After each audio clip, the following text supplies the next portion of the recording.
नमस्कार दोस्तों, आज की इस वीडियो में बहुत बेहतर जानकारी है आपके लिए किसान भाइयों। खीरा की खेती करते हो तो बहुत बेहतर ही जानकारी है, क्योंकि खीरा की खेती में बहुत सारे लोगों को एक ज़्यादा समस्या आती है, वो है फसल पीली पड़ जाती है, ज़्यादा उत्पादन नहीं निकल पाता और जल्दी जल्दी हमारी फसल निपट जाती है। तो यही समस्या है कि उनका फर्टिलाइज़र मैनेजमेंट, स्प्रे मैनेजमेंट सही से नहीं हो पाता है, जिससे उनको अच्छा उत्पादन के साथ साथ अच्छा रेट ना मिलने के कारण होता क्या है, पैसा अच्छा नहीं कमा पाते। तो यही सारी समस्या है जिससे लोग ज़्यादा परेशान रहते हैं। तो किसान भाइयों, वीडियो के एंड तक ज़रूर बने रहना, जिससे हम आपको A to Z जानकारी भी देंगे और वैरायटियाँ भी ऐसी ऐसी बताएंगे जिससे आप ज़्यादा से ज़्यादा उत्पादन लगा सकते हो। और ज़्यादा जो है इसमें वायरस भी कम लगते हैं, रोग प्रतिरोधक क्षमता है इसमें, और जो है ज़्यादा से ज़्यादा फल अच्छे तरीके से सेटिंग होते हो, ज़्यादा से ज़्यादा चमक भी होती है फलों की। तो किसान भाइयों, स्प्रे कब करने हैं, कौन सा फर्टिलाइज़र कब देना है, जिससे हमारे ज़्यादा से ज़्यादा फल फूल सेटिंग हो, फलों की साइज़ भी बड़ी हो और फलों की चमक भी काफ़ी शानदार हो और एक सामान हमारे फल फूल सेटिंग होते रहें कंटिन्यू जब तक हमारी फसल चली।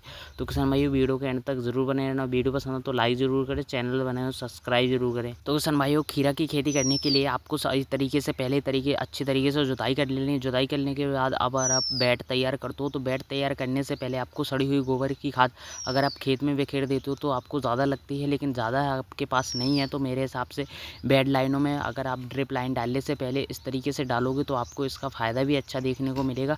और यहाँ पर आप देख सकते हो, यहाँ पर हमने सड़ी हुई गोबर की खाद ली हुई है, यहाँ पर हमने पपीते का प्लांटेशन किया हुआ है, तो देख सकते हो यहाँ पर। तो किसान भाइयों, सड़ी हुई गोबर की खाद बहुत अच्छा काम करती है, इससे आपकी फसल हरी भरी रहती है और रोग प्रतिरोधक क्षमता भी कम होती है। खेतों में ज़्यादा वायरस लगते हैं तो वो भी कम आने लगते हैं और जो है जड़ों का अच्छी तरीके से विकास होता है। और ज़्यादा से ज़्यादा फर्टिलाइज़र डालते हो तो वो अच्छे तरीके से काम भी करते हो, जड़ें ज़्यादा दूर तक ग्रोथ करती है। तो इसके लिए आपको इस तरीके से अच्छी तरीके से बेड तैयार कर लेना। बेड तैयार करने के बाद आपको जो है DAP लेना है और इंसेक्टिसाइड लेना है, और इसके बाद आपको पोटास लेना है, जो आपको ड्रिप लाइनों में अच्छी तरीके से मल्चिंग लगा के अच्छी तरीके से सेटअप कर लेना हो, तैयार बना लेना है बेड अच्छी तरीके से। फिर उसके बाद आपकी आती है वैरायटी, आपको कौन सी लगानी चाहिए जो आपके एरिया में ज़्यादा से ज़्यादा उत्पादन देती हो। और हमारे एरिया में बात करें तो VNR क्रिस का जो है बेस्ट है, उससे ज़्यादा से ज़्यादा वायरस कम लगते हैं और जो है इसमें रोग प्रतिरोधक क्षमता भी ज़्यादा है, जिसमें ज़्यादा तरह तरह के जो वायरस लगते हैं वो थोड़ा कम लगते हैं हमारे एरिया में। और जो है इसमें ज़्यादा से ज़्यादा उत्पादन भी निकलता है, ज़्यादा से ज़्यादा फल फूल सेटिंग होते हैं। बस आपको फर्टिलाइज़र अच्छी तरीके से ध्यान देना, नहीं तो आपके फल फूल झड़कर या पीले होकर ख़राब हो जाएंगे। तो किसान भाई, यही समस्या बहुत सारे लोगों की होती है कि फल फूल अच्छी तरीके से सेटिंग नहीं होते, फल आते तो बहुत सारे हैं लेकिन खीरे भी एक भी ज़्यादा नहीं निकल पाते। तो इसके लिए आपको दो वैरायटी हमने जो ली हुई हैं वो बहुत बढ़िया और शानदार तरीके से हैं, और BSF का ये वैली वैरायटी है। और देख सकते हो इसकी भी क्वालिटी काफ़ी बेहतर, क्रिस से बहुत ज़्यादा शानदार क्वालिटी का इसमें फल निकलता है। फलों की जो है फलों की सेटिंग जो है जैसे कि VNR क्रिस का है वैसे ही ये है, और इसमें भी वैसे ही फल निकलते हैं जैसे VNR क्रिस में एक पत्ते के यहाँ से एक फल आता है, तो ऐसे ही इसमें है। लेकिन इसके फल की जो चमक है वो काफ़ी बेहतर है, देसी आकार टाइप का ये फल निकलता है। इसमें कांटे कांटे ये होते हैं जो वो मार्केट में ज़्यादा रेट पर बिकता है, 5 से 6 रुपये ये ज़्यादा रेट पर बिकेगा, क्योंकि इसकी क्वालिटी काफ़ी ज़्यादा देसी लुक में होती है। देख सकते हो फल की साइज़ जो है हरी भरी होती है और फलों का वो काफ़ी चमक रहते हैं। तो किसान भाइयों, ये भी वैरायटी बहुत ज़्यादा बेस्ट है, और इसमें किसान भाइयों सबसे ज़्यादा VNR क्रिस का ही हमारे यहाँ लगाते हैं। लेकिन हमने अगर ट्राई करना चाहते हो तो इसको आप लगा सकते हो, अब ज़्यादा नहीं तो एक पैकेट लगाओ 10 ग्राम का, पहले आप ट्राई कर लो, फिर उसके बाद अगर रिजल्ट अच्छा मिले तो बाद में से ट्राई कर सकते हो। बाकी आप VNR क्रिस को भी हल्के में मत लेना भाई, क्योंकि इसमें भी बहुत बढ़िया उत्पादन निकलते हैं, बढ़िया रेट, बढ़िया फल फूल अच्छी तरीके से सेटिंग होती है और चमक भी काफ़ी फलों में अच्छी रहती है, और इसका भी रेट काफ़ी शानदार मिलता है देखने को। और उत्पादन के साथ साथ अगर आपको रेट भी अच्छा मिल गया तो बढ़िया पैसा कमा सकते हो। बस खीरे की खेती में हर एक सीज़न, हर एक टाइमिंग अलग होती है, हर टाइम पर एक जैसा रेट नहीं रहता है। अगर आपने रेट को पकड़ना है तो आपको समय समझना पड़ेगा कि पहले किस टाइम ज़्यादा खीरे का रेट रहता है, और उसी टाइम पे अगर आपने 1 महीने पहले खीरा की खेती कर लिया तो आपको अच्छा रेट पकड़ सकते हो। मार्केट में जितना ज़्यादा ज़रूरी है रेट को पकड़ना, उतना ही ज़रूरी है फसल से ज़्यादा उत्पादन निकालना। तो उत्पादन ज़्यादा निकालने के लिए तो किसान भाइयों आपको स्प्रे सही से चलाना होगा, फर्टिलाइज़र सही से देने होंगे, और पौधे में वायरस के लिए जो दवा आती है उसको सही टाइमिंग पे जो है सही तरीके से स्प्रे लेना होगा, क्योंकि अगर आप फालतू का दवा स्प्रे करते रहोगे तो इससे आपको रिजल्ट भी नहीं मिलेगा और आपका खर्च ज़्यादा हो जाएगा। तो इसीलिए ज़रूरी ये है कि आपको पौधे में जो वायरस लगे हो उसी के अनुसार दवा डालिए। अगर आपको किसान भाइयों सबसे ज़्यादा समस्या आ रही है फल फूल पीले होने, झड़ने की, और फल फूल ज़्यादा से ज़्यादा सेटिंग नहीं हो रहे हैं, ज़्यादा से ज़्यादा साइज़ नहीं बढ़ रही है, तो इसके लिए आप एनपीके फर्टिलाइज़र जैसे nitrogen, phosphorus, potash, calcium, boron, magnesium, इन फर्टिलाइज़रों का इस्तेमाल करते हो, ड्रिप के ज़रिए छोड़ते हो, तो इससे होता क्या है, फलों की साइज़ अच्छी रहती है और चमक भी काफ़ी शानदार रहती है, और जो कंटिन्यू फल फूल हमारे आ रहे होते हैं उनको सेटिंग करने में मदद करता है, उनकी साइज़ को बढ़ाने में काफ़ी ज़्यादा मदद करता है। तो किसान भाइयों, ये फर्टिलाइज़र आपको समझने के लिए हमारे चैनल को सब्सक्राइब करना होगा, और इस वीडियो में आपको बहुत बढ़िया जानकारी मिलेगी, और जो है आने वाले समय में हम आपको खीरे की खेती में आपको A to Z fertiliser schedule के बारे में बताते रहेंगे, तो आप उनका इस्तेमाल करोगे तो बहुत बढ़िया आपको खेती में मुनाफा देखने को मिलेगा, क्योंकि इनका टाइमिंग अलग होता है। अगर आपको जो पौधे को ज़रूरी नहीं है अगर वो इस्तेमाल करोगे तो वो मिट्टी में चाहे आप जितना भी फर्टिलाइज़र डालो, जो पौधे को ज़रूरी नहीं है वो सब मिट्टी में मिल जाएगा, बह जाएगा खेतों में, उसका कोई काम नहीं होगा। लेकिन अगर आपको जो जैसे कि पौधे को ज़रूरी है कैल्शियम की, अगर आपने कैल्शियम डाल दिया तो आपका उत्पादन 5 से 10% तक बढ़ ही जाएगा, क्योंकि जब पौधे की ज़रूरत होगी तब आपने उस पोषक तत्व को डाल दिया, तो इससे आपको जो है फल फूल है वो झड़ेंगे नहीं, सेटिंग अच्छी तरीके से होंगे, साइज़ की बड़ा होगा, और फसल में जो रोग प्रतिरोधक क्षमता भी बढ़ेगी, ज़्यादा से ज़्यादा वायरस नहीं लगेंगे, क्योंकि इसमें अगर आपका पौधा तंदुरुस्त स्वस्थ हरा भरा रहेगा तो आपके उत्पादन की क्षमता भी बढ़ती है। अगर पौधे कमज़ोर हैं, पहले से ही पीले पड़ रहे हैं, पहले से ही हमारी फसल अच्छे लेवल से ग्रोथ नहीं हुई है, तो इसमें होता क्या है, समस्या ये आती है कि हम जब तक उत्पादन लेने की सोचते हैं, जब तक हमारी फसल निपटने की स्थिति में पहुंच जाती है तो जल्दी फसल निपट जाती हैं। तो इसके कारण अगर आप फर्टिलाइज़र मैनेजमेंट को समझना चाहते हो तो किसान भाई वीडियो को अगर आप नए हो तो सब्सक्राइब जरूर कर लें, और इसके लिए आप हमारे पिछली वीडियो भी देख सकते हो, और इस वीडियो में भी हम आपको A to Z शेड्यूल बता रहे थे जो हमने भी इस्तेमाल किया हुआ है। तो किसान भाइयों, 10 दिन की हमारी फसल हो जाती है, जब 2 से 3 पत्तियाँ निकल आती है तो हमें होमिक का ड्रेंचिंग लेना होता है, और NPK 19-19 डाल सकते हो, जिससे आपकी फसल की जो पौधे की ग्रोथ भी बढ़ेगी और साथ ही साथ जड़ें भी ग्रोथ होगी। और इसके बाद जैसे ही हमारा पौधा बड़ा हो जाता है तब हमें जो है इसमें डालने होते हैं। जैसे ही किसान भाइयों आपकी जो है खीरा की फसल जो है इस अवस्था में हो चुकी हो, जैसे कि 20 दिन का पौधा हो चुका हो, तब पौधे को ज़्यादा से ज़्यादा पोषक तत्वों की ज़रूरत होती है। जैसे जैसे पौधा बड़ा हो जाता है तब मैं जैसे जैसे ही पौधे के लिए नाइट्रोजन, फास्फोरस, पोटास, इन तरीके के पोषक तत्वों की ज़्यादा से ज़्यादा जो है डोज बढ़ाने होते हैं। जैसे कि पहले आप 1 kg चला रहे थे, फिर आपको 2 kg करना होगा, फिर आपको ऐसे ऐसे थोड़ा थोड़ा बढ़ाना होगा, जिससे बढ़ती फसल के अनुसार आपको वो सही तरीके से मेंटेनेंस बना रहता है। जब पौधे में ज़्यादा से ज़्यादा विकास होता रहे, जैसे ही आपकी फसल में थोड़ा थोड़ा खीरा दिखने लगे, तो अब आपको क्या करना है, 13-0 NPK 13-0-45 आता है, उसका इस्तेमाल करना है, और उसके साथ आप 12-61 का इस्तेमाल करोगे, जिससे आपकी ऊपर की तरफ शाखाएं तो बढ़ती है, खीरा की पौधा तो बढ़ता है, साथ ही साथ तना मजबूत होता है, और पौधे में ज़्यादा से ज़्यादा शाखाएं निकलती हैं, और पौधे का फल आ रहा होता है, जो उसमें फलों की साइज़ और चमक भी काफ़ी सारी बढ़ने लगती है। तो किसान भाई, ये समय होता है 20 से 25 दिन के अंतराल पर, 25 से 30 से 35 दिन का जब समय होता है, 30 से 35 दिन के बाद हमें पौधे के लिए सही तरीके के माइक्रोन्यूट्रिएंट्स चुनने की आवश्यकता होती है, क्योंकि इसमें यही अवस्था होती है जहां फसल में बहुत सारी गड़बड़ियां देखने को मिलती हैं। वही इसी समय में सबसे ज़्यादा रस चूसक कीटों का अटैक होता है। रस चूसक कीटों का फिलहाल पहले शुरुआती स्टेज से ही हो जाता है, 10 से 15 दिन के अंतराल पर हो जाता है, तब हमें ज़्यादा पावरफुल दवाओं का स्प्रे नहीं लेना है, जिससे हमारी बाद में नुकसान ना पहुँचे। तो हमें आपको नीम ऑयल, एक्टोमोप्राइड 20% आता है, और डाइफेथरॉन आता है, तो आप इनका इस्तेमाल कर सकते हो। तो इससे आपके रस चूसक कीटों का जो है ख़त्म होते रहेंगे। और बाद में अगर आपको जो देखने को मिलता है तो आप बाद में इस तरह की अलग बहुत सारी रस चूसक कीटों के लिए दवा आती है, उसका इस्तेमाल कर सकते हो। वो अभी हम आपको A to Z वीडियो में एंड तक बताएंगे।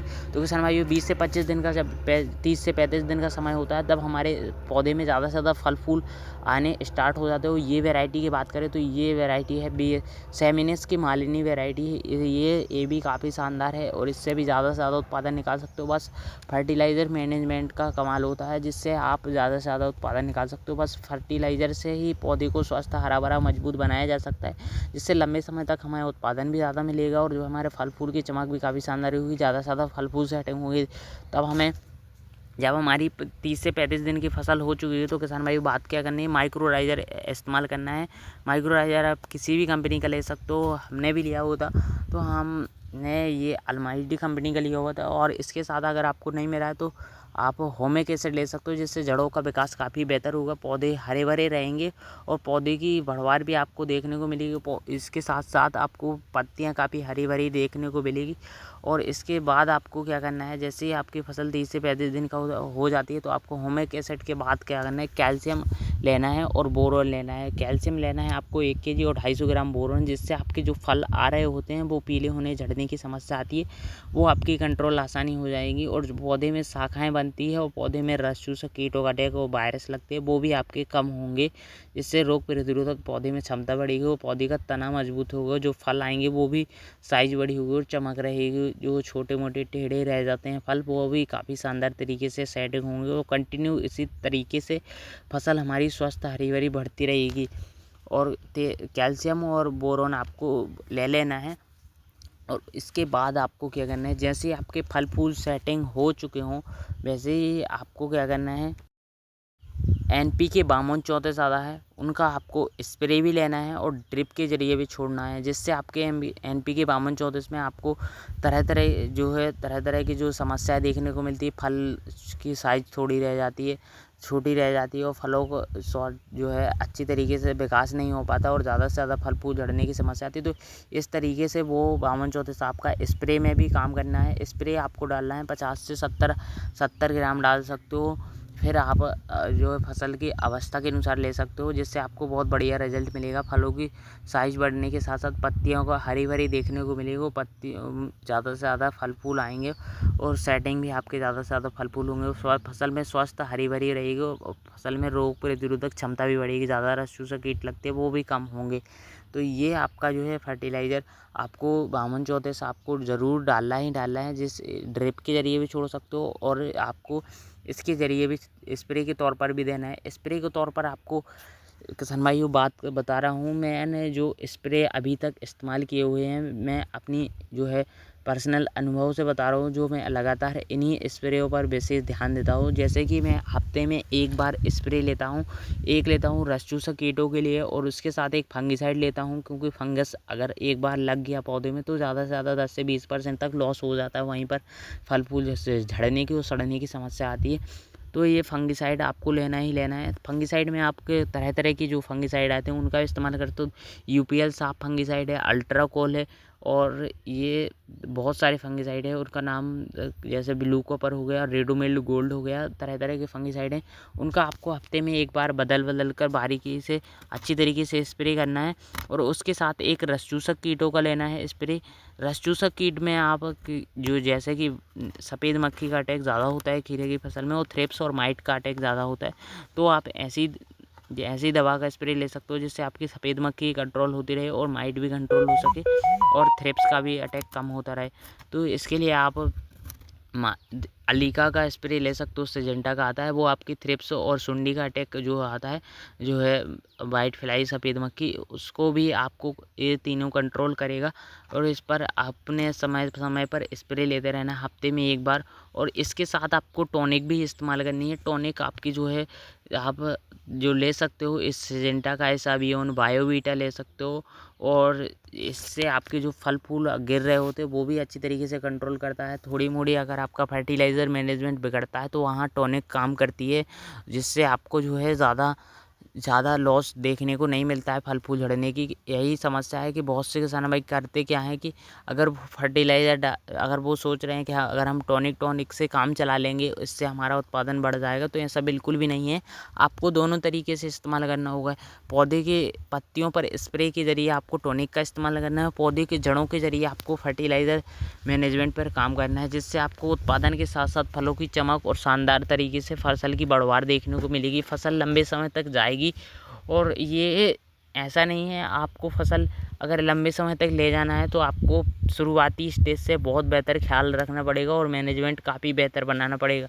अगर बारीकी से छोटे छोटे वायरस अगर आपके लग रहे हैं, रस चूसक कीट लग रहे हैं, तो आपको शुरुआती स्टेज में कंट्रोल करना है, क्योंकि शुरुआती स्टेज में कंट्रोल करोगे आप तो वो अच्छी तरीके से कंट्रोल हो जाएगा और सस्ते में कंट्रोल हो जाएगा। इसके लिए ज़्यादा खर्च करने की भी आवश्यकता नहीं है। वही पर अगर आप सोचते हो कि इससे हम बाद में दवा स्प्रे कर देंगे तो बाद में कंट्रोल हो जाए, तो ऐसा बिल्कुल भी नहीं है। बाद में अगर आप दवा स्प्रे करते हो तो कई सारी महंगी से महंगी दवा स्प्रे कर लोगे, लेकिन वो फिर वो कंट्रोल नहीं हो पाएगा और वो यहाँ पर ख़राब हो जाएगी, रस चूसक कीटों का अटैक ज़्यादा बढ़ जाएगा। तो यहीं पर आपको क्या करना है कि आपको हफ्ते में एक बार शेड्यूल बनाना है, एक रस चूसक कीटों को बदल कर लेना है और एक टॉनिक का इस्तेमाल करना है और एक फंगिसाइड का इस्तेमाल करना है, जिससे आपकी फसल काफ़ी बढ़िया शानदार तरीके से ग्रोथ होगी और अच्छी तरीके से आपको रिजल्ट भी मिलेंगे। और जैसे ही आपकी फसल 40 से 45 दिन के अंतराल पर पहुंचती है तो आपको जो क्या करना है किसान भाइयों, सबसे ज़्यादा यहीं पर दिक्कत आती है जब ज़्यादा से ज़्यादा फल फूल आ रहे होते हैं और ज़्यादा से ज़्यादा फल फूल सेटिंग हो रहे होते हैं, तब आपको तुड़ाई भी कर लेनी है अच्छी तरीके से। जैसे ही आप तुड़ाई करते हो वैसे ही आपको जो है सबसे ज़्यादा खीरे की फसल में ज़्यादा ज़रूरत होती है पोटास और कैल्शियम की। तो 13-0-45 और डालना है आपको और उसके साथ कैल्शियम लेना है, कैल्शियम नाइट्रेट, जिससे आपको बहुत बढ़िया रिजल्ट मिलेंगे। 13-0-45 और NPK 13-0-45 लेना है और उसके साथ कैल्शियम लेना है, कैल्शियम नाइट्रेट। तो इससे आपको बहुत बढ़िया रिजल्ट मिलेंगे। आपके जो फल फूल आ रहे होते हैं उनको सेटिंग करने में मदद करेगा और कैल्शियम आपको कैल्शियम आपके जो है नए फल फूल आ रहे हैं उनको सेटिंग करने में, उनकी साइज़ को बड़ा करने में और फसल की चमक को काफ़ी शानदार करने में भी मदद करेगा और ज़्यादा से ज़्यादा शाखाएँ भी निकलेंगी कैल्शियम नाइट्रेट से। और बोरोन अगर आप इस्तेमाल करते हो तो बोरोन आपको जो है लेना ही लेना है कि इससे आपके फल फूल झड़ने की समस्या आती है तो ये आपकी कंट्रोल होती रहेगी। इससे आप अपने उत्पादन को लगातार तरीके से बढ़ा सकते हो और आपको हफ्ते में एक फर्टिलाइज़र शेड्यूल बना लेना है कि हमें हफ्ते में 13-0-45 और कैल्शियम नाइट्रेट, मैग्नीशियम सल्फेट आपको इस्तेमाल करना है। मैग्नीशियम सल्फेट से किसान भाइयों आपकी फसल हरी भरी रहेगी। जिस तरीके से आप देख रहे हो हफ्ते में आप 15 से 20 दिन के अंतराल पर आपको मैग्नीशियम सल्फेट 1 से 2 kg तक चलाना ही चलाना। और मैग्नीशियम सल्फेट के बाद साथ में आप अमोनियम सल्फेट का इस्तेमाल कर सकते हो, जिससे आपको मैग्नीशियम सल्फेट और अमोनियम सल्फेट मिलके आपकी फसल को जो है ज़्यादा से ज़्यादा हरा भरा करने में मदद करेगी और जो है ज़्यादा से ज़्यादा शाखाएँ भी निकलेंगी और पौधे में हरापन रहेगा, रोग प्रतिरोधक क्षमता भी बढ़ेगी। तो ये काम ज़रूर कर लेना है, जिससे आपको बहुत ही शानदार तरीके से बढ़िया रिजल्ट मिलेंगे। तो किसान भाइयों, बहुत से लोग बताते हैं अपनी वीडियो में कि आप 1 लाख कमा सकते हो, 2 लाख कमा सकते हो, तो ऐसा बिल्कुल भी नहीं है। आप पैसा अधिकतर खेतियों में कमा सकते हो अगर आपने अच्छी तरीके से मैनेजमेंट बनाया, अच्छी तरीके से सीख लिया और अच्छी तरीके से आपका सेटअप मैनेजमेंट अच्छी तरीके से आपने ड्रिप लाइन डाली और फर्टिलाइज़र मैनेजमेंट किया और पानी अच्छी तरीके से दिया और इस तरीके से आप ज़्यादा से ज़्यादा उत्पादन निकाल सकते हो। बस आप किसी को देखकर के अगर आप चाहो कि अगर आपकी यहाँ फसल ऐसे ही हो जाएगी, तो ऐसा बिल्कुल भी नहीं है कि आप किसी और का देख लोगे कि हमारी फसल इस तरीके से खीरे की फसल ये वैरायटी लगाई थी उन लोगों ने, तो हम भी यही वैरायटी लगाएंगे तो हमारा भी इसी तरीके से मैनेजमेंट हो जाएगा। तो ऐसा बिल्कुल भी नहीं है। आपको इस तरीके से सीखना होगा, वक्त लगेगा, लेकिन अगर आप एक बार सीख गए तो काफ़ी बेहतर कर पाओगे।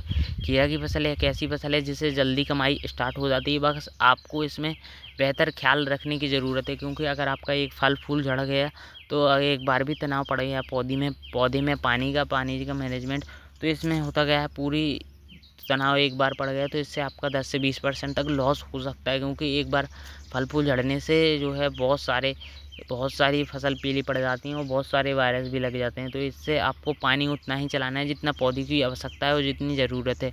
तो किसान भाई, वीडियो पसंद आया हो तो लाइक ज़रूर करो, चैनल पर नए हो तो सब्सक्राइब जरूर करें। मिलते हैं नेक्स्ट वीडियो में। आपको जानकारी कैसी लगी कमेंट करके ज़रूर बताना भाई। और अधिकतर आपको खीरे में किस तरीके की समस्या आती है तो उनके ऊपर भी अगर आपको अगर कोई जानकारी चाहिए तो कमेंट करके ज़रूर बताना, उनके बारे में भी बताऊंगा। क्योंकि हम लगातार खेती में काफ़ी समय से करते आ रहे हैं, तो ऐसा नहीं है बिल्कुल भी नहीं कि हमें भी बहुत सारी दिक्कतें आ रही थी पहले ही समय में, लेकिन हमने अच्छी तरीके से सीखा, समझा, जाना और छोटी छोटी गलतियों को सुधारने का प्रयास किया, तब जाके आज हमारी फसल से ज़्यादा उत्पादन निकल पा रहा है और काफ़ी अच्छी तरीके से हो पा रहा है। क्योंकि यही एक समय था जब हमारी फसल शुरुआती स्टेज में, जब हमारा उत्पादन फल फूल आने समय होता था, तब ही हमारी फसल पीली पड़ जाती तो ख़राब हो जाती थी। लेकिन एक बात और ध्यान रखने की ज़रूरत है कि अगर आप फल फूल आ रहे अगर खेतों में खरपतवार है तो इस पर विशेष ध्यान देना है, खरपतवार बिल्कुल भी नहीं रहने देना है। इसके लिए आप बीज से खरपतवार मारने वाली दवा का स्प्रे ले सकते हो, जिससे आपको बहुत बढ़िया रिजल्ट भी मिल जाएंगे। और शुरुआती स्टेज में अगर आपको छोटा भी फफूंद जनित रोग, डाउनी मिल्ड्यू, इस तरीके के वायरस देखते हैं तो आप उन पर विशेष तरीके से जो है स्प्रे लें, क्योंकि ये बहुत बड़ी समस्या बन सकती है बाद में। तो इसी शुरुआती स्टेज से आप स्प्रे अच्छी तरीके से फंगीसाइड, इंसेक्टिसाइड और रस चूसक कीटों के लिए आप लेते रहें और एक टॉनिक का इस्तेमाल करते हैं। तो वीडियो पसंद है लाइक जरूर करें, चैनल पर सब्सक्राइब